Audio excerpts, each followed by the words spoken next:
Hello, I'm Tásο Ζάχος, Editor-in-Chief for Fortune Greece, and you are watching live Delphi Economic Forum, speaking mainly about the day after in light of the fight against the coronavirus.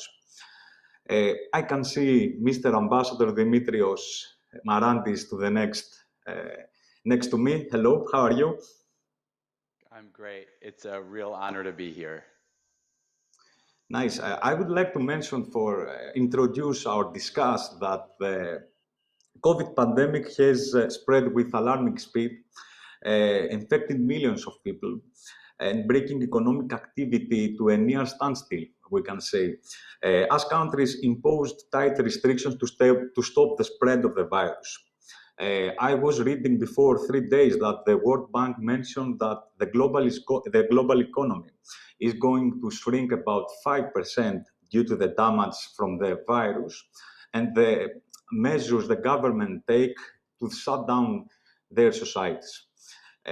But although I can say that we have a crisis already because the planet is facing a huge shock from the coronavirus pandemic, there are also some changes and opportunities during every crisis. I'd like to mention that we live already in a new normal that changes the way we live, we work, and we buy. For example, Mr. Marantis, it has impacted the way we spend, use, and send money, and it has already a huge effect on many parts of the global economy.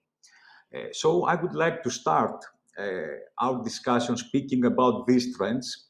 Mention that you are the Vice President of Visa, and Visa, as a great company, is already driving many changes and digital transformation changes in economies and societies. So, what has been your experience here in Greece already? And what do you see, how do you see Greece is evolving from a digital perspective? Thank you, Tassos. It's a real pleasure to be part of the forum. I'm sorry that I'm not there in person, but being on a screen is second best.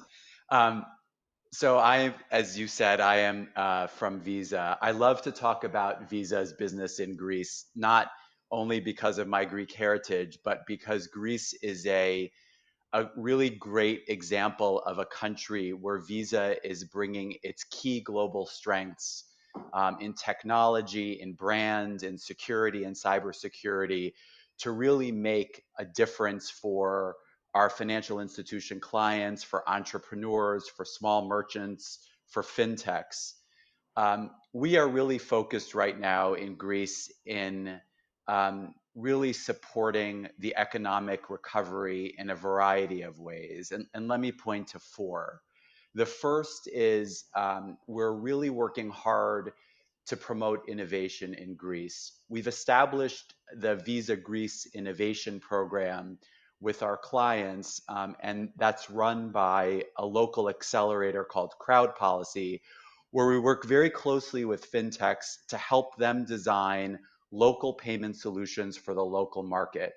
We provide mentoring, we provide expertise from Visa's global network, and we really try to help and nurture fintechs in Greece as they try to develop solutions for the local economy. The second way that we're working in Greece is to help to promote contactless technology. Greece is already a leader in this area. It's one of the most terminalized countries in Europe. Right now, it has a 90% rate of contactless technology. The Greek government, like many others, took strong measures in response to COVID to double the contactless limit, which has really enabled contactless technology to continue to grow and flourish in Greece. And it's providing so many more opportunities for consumers and merchants to be able to transact in a way that allows them to feel healthy.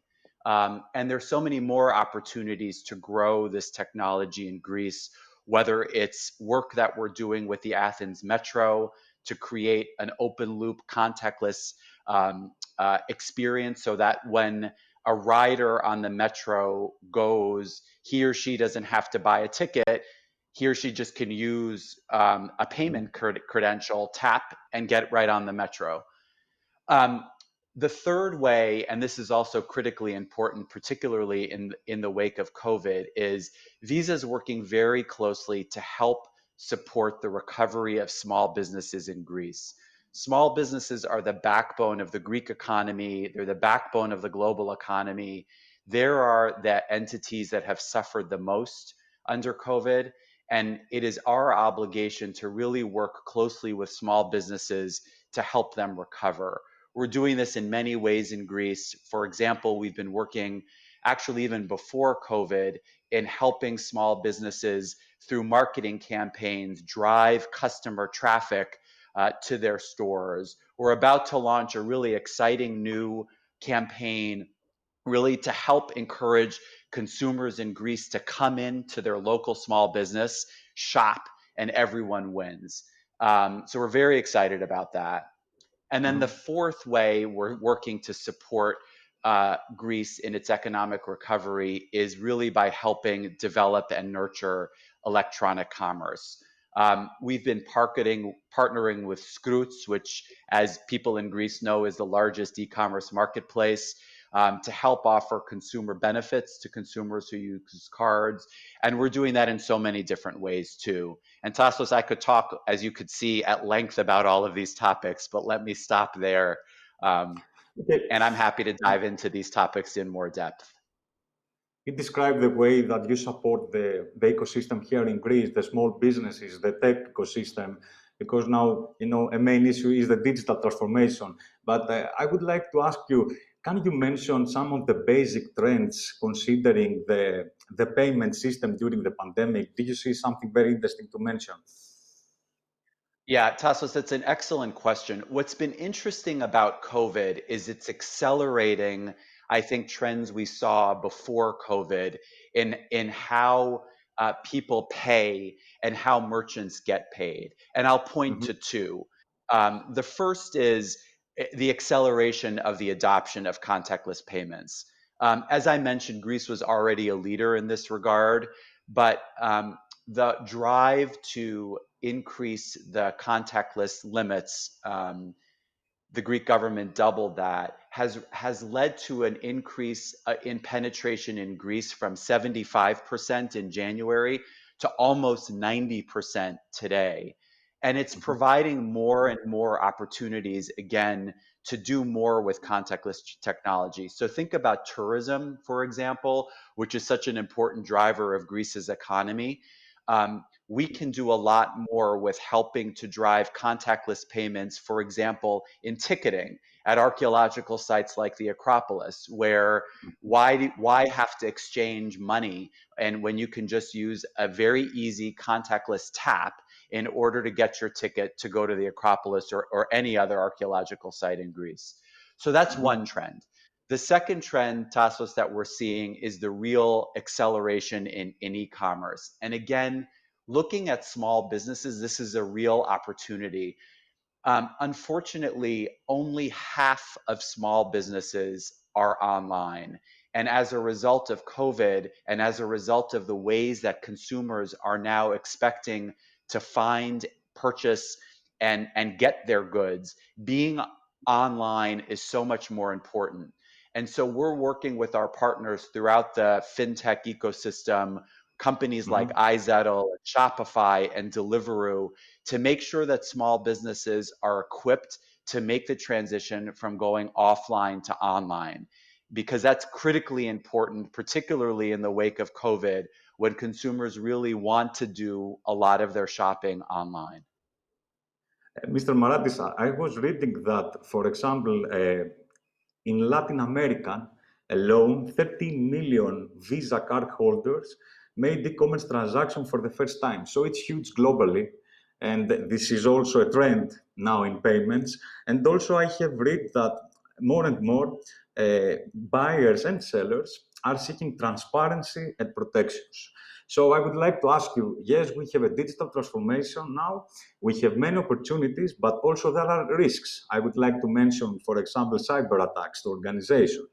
Do you see, or do you foresee, or do you believe that we are going to have emphases and investments on the field of cybersecurity? Tassos, that's another excellent question. I mean, security is in the DNA of Visa. It is part of who we are as a company. It is a part of what differentiates us from others. Ensuring payments, whether they're offline or online, are secure and free from cyber attacks and free from fraud is really what we do and probably do best in the industry. And that's why it's more important now more than ever to really focus on how we can use innovation to help enhance security. And Visa's doing that. We've introduced a number of new innovations, whether it's tokenization, which anonymizes your payment credentials, to secure remote commerce, to help better secure online transactions, and all of the investments that we're making to ensure that our network is safe and secure from cyber criminals.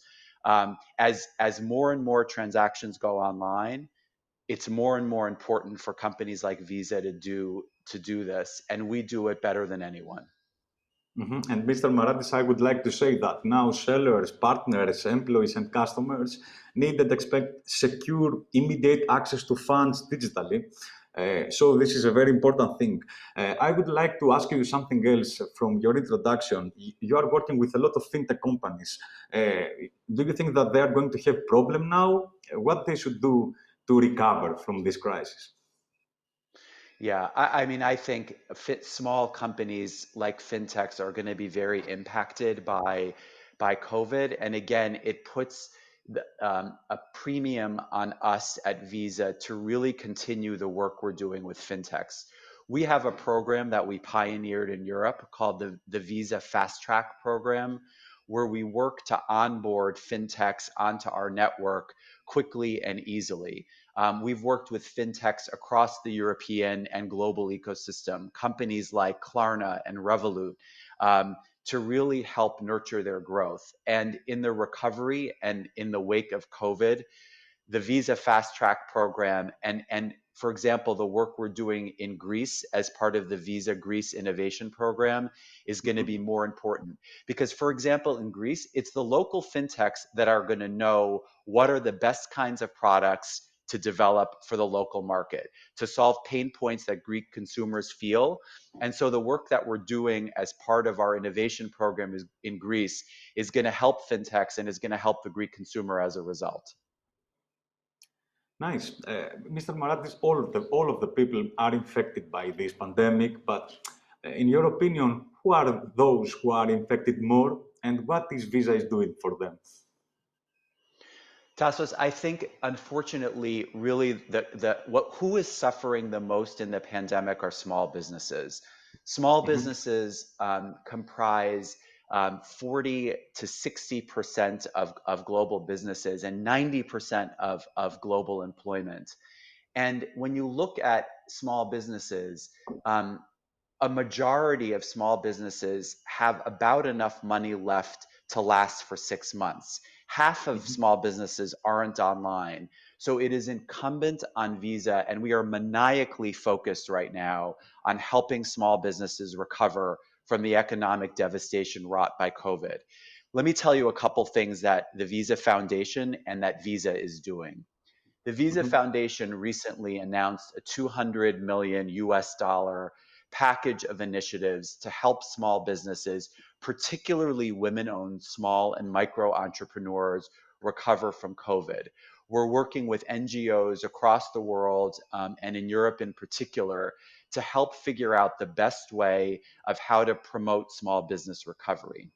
And at Visa, in the company, we're doing a number of things specifically to help buttress and support small businesses.